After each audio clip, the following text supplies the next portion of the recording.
ಈ ವಿಡಿಯೋನಲ್ಲಿ bulk upload KCC bulk upload disbursement ಆಗಿರ್ಬೋದು, ಕಲೆಕ್ಷನ್ ಆಗಿರ್ಬೋದು, ಹಾಗೆಯೇ SB ಡೆಪಾಸಿಟ್ ವಿಡ್ರಾಲು ಬಲ್ಕ್ ಅಪ್ಲೋಡ್ ಮಾಡೋದು ಒಂದು ಆಪ್ಷನ್ ಕೊಟ್ಟಿದ್ದಾರೆ. ಸೊ ಆ ಬಲ್ಕ್ ಅಪ್ಲೋಡ್ನ ಹೇಗೆ ಮಾಡಬೇಕು ಒಂದು ಎಕ್ಸಾಂಪಲ್ ಇಲ್ಲಿ ನಾನು ಈಗ KCC ಬಲ್ಕ್ ಅಪ್ಲೋಡ್ ಹೇಗೆ ಮಾಡಬೇಕು ಅಂತ ಈ ವಿಡಿಯೋನ ಹೇಳ್ಕೊಡ್ತೀನಿ. ನೋಡಿ, ಈಗ ಒಂದು ಸ್ಪೆಸಿಫಿಕ್ ಫಾರ್ಮೇಟ್ ಇದೆ. ಆ ಫಾರ್ಮೇಟ್ ಹೋಗಿಂತ ಮುಂಚೆ ನಮಗೆ ಡೇಟಾ ಹೇಗೆ ಸಿಗುತ್ತೆ, ಈಗ ಔಟ್ಸ್ಟ್ಯಾಂಡಿಂಗು ನೋಡಿ, ನಾನು ಒಂದು ಲಾಗಿನ್ ಆಗಿರೋದು 1/8/25ಕ್ಕೆ ಸಾಲ ಕೊಡ್ತಿರೋದು. ಇದು ಸಾಲ ಕೊಡ್ತಿದ್ರೆ ಇವರು ಏನಿದೆ 15 ದಿನದ ಮುಂಚೆನೇ ಕಸ್ಟಮರ್ಸು ರೀಪೇಮೆಂಟ್ ಮಾಡೋಕ್ಕೆ ಸ್ಟಾರ್ಟ್ ಮಾಡಿರ್ತಾರೆ. ಸೊ ನಾನೇನು ಮಾಡ್ತೀನಿ, ಈಗ 1/7/25ಕ್ಕೆ ಔಟ್ಸ್ಟ್ಯಾಂಡಿಂಗ್ ಏನಿದೆ ಅದನ್ನು ಆ ರಿಪೋರ್ಟ್ನ ಡೌನ್ಲೋಡ್ ಮಾಡ್ಕೋತೀನಿ. ಸೊ ಇಲ್ಲಿ ಲೋನ್ಸ್ ಮೇಲೆ ಕ್ಲಿಕ್ ಮಾಡಬೇಕು. ಲೋನ್ಸ್ ಮೇಲೆ ಕ್ಲಿಕ್ ಮಾಡಿದ ತಕ್ಷಣ ಇಲ್ಲಿ ರೈಟ್ ಸೈಡಲ್ಲಿ ನನಗೆ ರಿಪೋರ್ಟ್ಸ್ ಅಂತ ಬರುತ್ತೆ. ಸೊ ರಿಪೋರ್ಟ್ಸ್ ಮೇಲೆ ಕ್ಲಿಕ್ ಮಾಡಿದ ತಕ್ಷಣ ನನಗೆ ಔಟ್ಸ್ಟ್ಯಾಂಡಿಂಗ್ ಬ್ಯಾಲೆನ್ಸು, ಈ ಔಟ್ಸ್ಟ್ಯಾಂಡಿಂಗ್ ಬ್ಯಾಲೆನ್ಸು ರಿಪೋರ್ಟ್ ನಾನು ಡೌನ್ಲೋಡ್ ಮಾಡ್ಕೋಬೇಕು.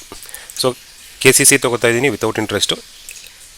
1/8/25ಕ್ಕೆ ನಾನು ಸಾಲ ಕೊಡ್ತಾಯಿದ್ರೆ ಏನಾಗುತ್ತೆ, ಔಟ್ಸ್ಟ್ಯಾಂಡಿಂಗು 1/8ಕ್ಕೆ ರೀಪೇಮೆಂಟ್ ಆಗಿರೋದ್ರಿಂದ ಔಟ್ಸ್ಟ್ಯಾಂಡಿಂಗ್ ರಿಪೋರ್ಟಲ್ಲಿ ಬರಲ್ಲ. ಸೊ ನಾನು ಏನು ಮಾಡ್ತೀನಿ, ಒನ್ ಮಂತ್ ಹಿಂದೆದು ಒಂದು ಔಟ್ಸ್ಟ್ಯಾಂಡಿಂಗ್ ರಿಪೋರ್ಟ್ ತೊಗೋತೀನಿ 1725ಗೆ.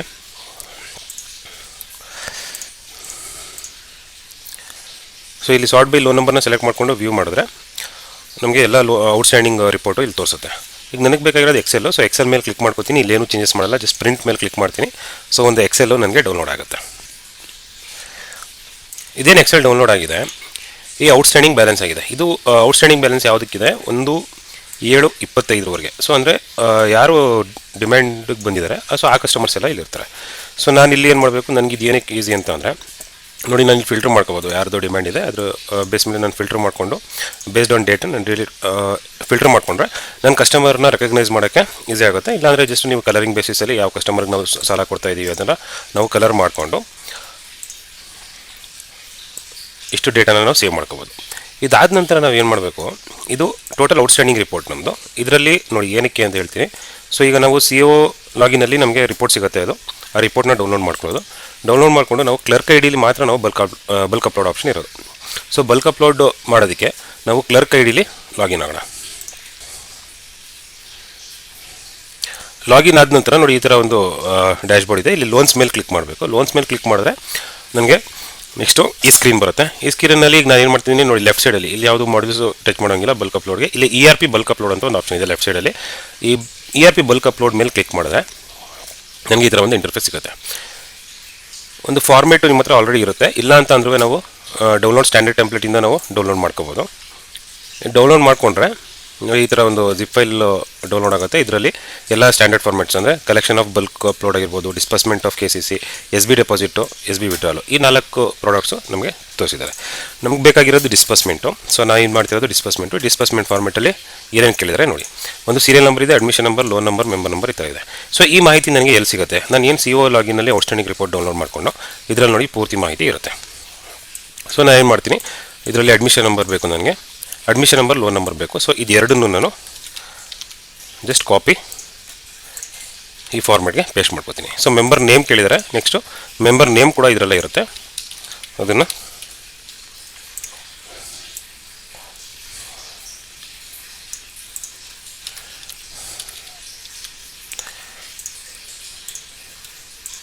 ಈ ಫಾರ್ಮೆಟಲ್ಲಿ ಮೆಂಬರ್ ನೇಮ್. ಡಿಸ್ಬರ್ಸ್ಮೆಂಟ್ ಅಮೌಂಟ್ ಬಂದು ಕಾಮನ್ ಆಗಿ ರಿನ್ಯೂವಲ್ ಆದಾಗ ಸೇಮ್ ಲಾಸ್ಟ್ದು ಏನು ಔಟ್ಸ್ಟ್ಯಾಂಡಿಂಗ್ ಇರುತ್ತೋ ಅದೇ ಇರುತ್ತೆ. ಸ್ವಲ್ಪ ಜಾಸ್ತಿ ಏನು ಕೊಡಿದ್ರೆ ಆ ಡಿಸ್ಬರ್ಸ್ಮೆಂಟ್ ಅಮೌಂಟ್ನ ನಾವು ಇಲ್ಲಿ ಹಾಕೋಬೋದು. ಈ ಡೇಟಾ ರೆಡಿ ಮಾಡ್ಕೋಬೇಕು. ಯಾರಿಗೆ ಜಾಸ್ತಿ ಕೊಟ್ಟಿದ್ರೆ ನೀವು ಆ ಅಮೌಂಟ್ನ ಇಲ್ಲಿ ಚೇಂಜ್ ಮಾಡ್ಕೊಳ್ಳಿ. ಸೊ LF ನಂಬರು ಕೂಡ ಇದರಲ್ಲೇ ಇರುತ್ತೆ. ಔಟ್ಸ್ಟ್ಯಾಂಡಿಂಗ್ ಬ್ಯಾಲೆನ್ಸ್ ಅಂತ ಏನು ಡೌನ್ಲೋಡ್ ಮಾಡ್ಕೊಂಡಿದ್ವಿ ನೋಡಿ, ಅದರಲ್ಲಿ society loan number LF number ಅಂತ ಇರುತ್ತೆ. ಸೊ ಇಲ್ಲಿ LF ನಂಬರ್ನ ನಾನು ಇಲ್ಲಿಂದನೇ ಡೇಟಾ ತೊಗೋತೀನಿ. ಸೊ DPN ನಂಬರ್ ಏನೂ ಆಗುತ್ತೆ ಇಲ್ಲ, ROI ಬಂದು 0.01 ಅಂತ ಹಾಕ್ತೀರಿ. ಪಿನಲ್ಲೂ ಕೂಡ 0.01 ಅಂತ ಹಾಕ್ತೀರಿ. IOA ಇಂಟ್ರೆಸ್ಟ್ ಬಂದು 12% ಆಗಿರುತ್ತೆ member wise. So DCCB account number ಇದ್ದರೆ ನೀವು ಅದನ್ನು ಹಾಕೋಬೋದು, ಇಲ್ಲಾಂದರೆ ಏನು ಮ್ಯಾಂಡೇಟ್ರಿ ಇಲ್ಲ. ಸೊ ರೆಫರೆನ್ಸ್ ನಂಬರ್ ಬಂದು 101, 3 ಡಿಜಿಟ್ಸ್ ಇರಬೇಕು, 102. ಸೊ ಇದನ್ನು ನಾನು ಇಂಟ್ರೆಸ್ಟ್ನ ಟ್ರ್ಯಾಕ್ ಮಾಡ್ತೀನಿ ಇಲ್ಲಿ.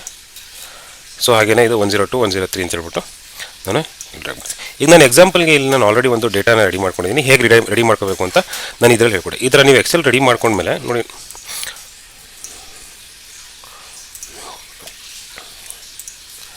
ನಾನು ಆಲ್ರೆಡಿ ಒಂದು 205 ಮೆಂಬರ್ಸ್ದು ಡೇಟಾನ ಆಲ್ರೆಡಿ ಇದೇ ಫಾರ್ಮೆಟಲ್ಲಿ ನಾನು ರೆಡಿ ಮಾಡ್ಕೊಂಡಿದ್ದೀನಿ. ಇದು ರೆಡಿ ಮಾಡ್ಕೊಂಡು ನಂತರ ನೀವು ಏನು ಮಾಡಬೇಕು, ಇದನ್ನು ಬಲ್ಕ್ ಅಪ್ಲೋಡ್ ಹೇಗೆ ಮಾಡೋದು. ನಾನು ಏನು ಮಾಡಿದ್ದೀನಿ, ERP ಬಲ್ಕ್ ಅಪ್ಲೋಡ್ ಮೇಲೆ ಕ್ಲಿಕ್ ಮಾಡಬೇಕು. ಸೊ ಪ್ರಾಡಕ್ಟ್ ಪ್ರಾಡಕ್ಟ್ ಬಂದು loans, again product normal KCC, activity ಈಗ ನಾನು ಮಾಡ್ತಿರೋದು disbursement. So transaction recording date 1/8/25, due date ಬಂದು ಆಬ್ವಿಯಸ್ಲಿ 1 ಇಯರ್ ಆಫ್ಟರ್ ತೊಗೊಂಡಿರುತ್ತೆ.